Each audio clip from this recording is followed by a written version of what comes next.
The sustain pedal is the pedal on the right. It lifts the dampers inside the piano so the strings can keep on vibrating even after you've lifted your fingers. Without the pedal, the sound stops as soon as I lift my hand. But with the pedal, you can hear that the sound continues or sustains. That's why it's called the sustain pedal.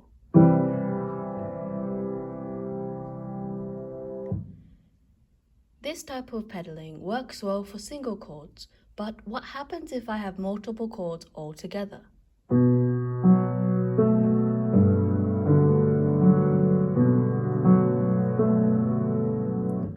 Without lifting the pedal, this sounds really muddy and blurry. It sounds better when we change the pedal, so when we lift our foot up and press it down again.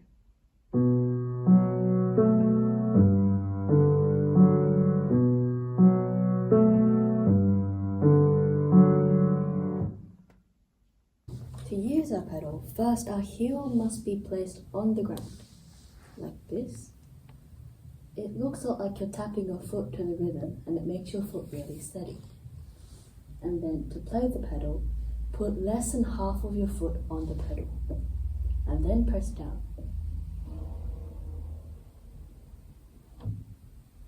This is what's happening inside the piano. By pressing down on the pedal, those felt pads called dampers come off the strings so the sound can keep on ringing. The most important rule in using the pedal properly is to play after the note and not before. So like this. And so pedal here and press the note and then pedal. Press the note, then pedal. Pedal. Pedal. Note first and then pedal. This is what's happening with my foot as I play.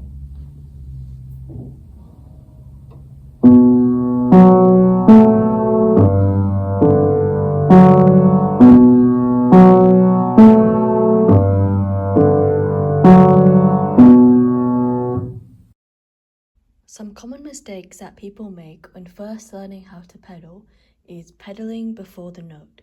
So what this means is that instead of pedaling after, so quick up and down, you change the note before the harmony change.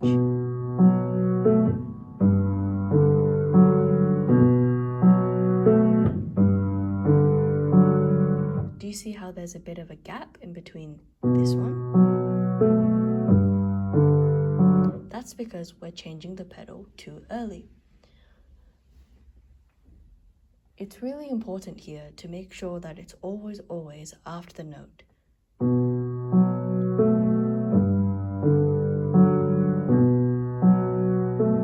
Otherwise it has a gap, which defeats the whole purpose of a sustaining note. And the second one is loud pedaling. Loud pedaling is caused by the foot lifting too high, making a clashing sound.